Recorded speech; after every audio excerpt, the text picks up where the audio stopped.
ទេវទូតទាំង4ទេវទូតទី1នោះគឺទារកដែលទៅនឹងការថ្មីទារកដែលទៅនឹងការថ្មីនោះគឺចេះតែពីយំតែម្យ៉ាងតែប៉ុណ្ណោះគឺមិនអាចប្រាប់យើងបានថាឃ្លានបាយឃ្លានទឹក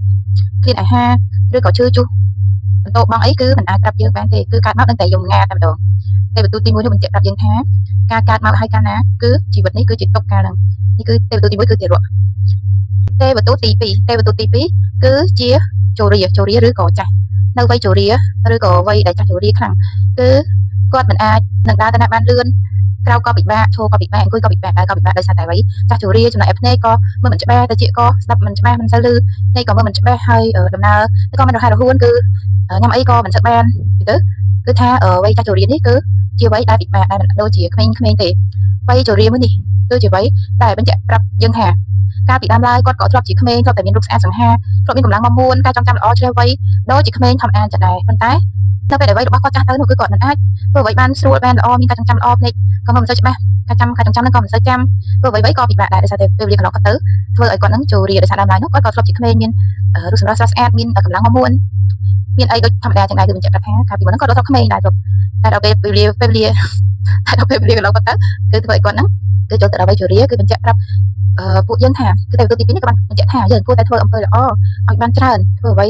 ដែលមានអត្ថន័យក្នុងជីវិតគឺជាពិសេសគឺសាងអំពើល្អនេះហើយមុននឹងវ័យជរាបានចូលមកដល់គឺពេលជរាទៅគឺចង់ធ្វើអ្វីធ្វើជរាក៏អាចធ្វើបានដែរប៉ុន្តែវាលំបាកវាមិនស្រួលដូចជាការយើងនៅក្មេងទេអញ្ចឹងវ័យជរានេះគឺជាទេវទូតទី2ទេវទូតទី3ទេវទូតទី3នេះគឺ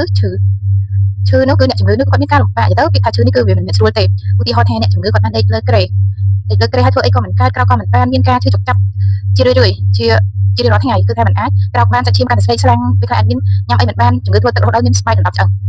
នេះគឺជាការឈឺហើយមានជំងឺផ្សេងៗគ្នាដែរយើងដឹងថាជំងឺមានច្រើនអញ្ចឹងការឈឺនេះគឺជាទេវទូតទី3បញ្ជាក់ប្រាប់យើងថាគួរតែធ្វើអំពើល្អឬក៏ធ្វើអ្វីដែលយើងចង់ធ្វើជាពិសេសគឺអំពើល្អតែម្ដងគួរធ្វើអំពើល្អមុននឹងភាពឈឺនេះបានមកដល់គឺយើងឈឺហើយគឺចង់ធ្វើអីក៏មិនបានគឺឈឺហើយនេះគឺចាក់ឈឺដល់ថ្នាក់ហ្នឹងហើយគឺមានតែបន្តិចទៀតនឹងមានតែផ្លូវយ៉ាងទេគឺស្លាប់ចំណែកទេវទូតទី4នោះគឺទេវទូតទី4នេះគឺមរណៈគឺសេចក្តីស្លាប់តែម្ដងសេចក្តីស្លាប់នេះយើងតែងតែទៅចូលរួមកម្មវិធីបុណ្យសពឬក៏ឃើញគេស្លាប់ដោយហេតុផ្សេងៗដោយជំងឺដោយអ្វីផ្សេងៗយើងគឺឃើញអ្នកស្លាប់គឺមិនអាចនិយាយបានទេ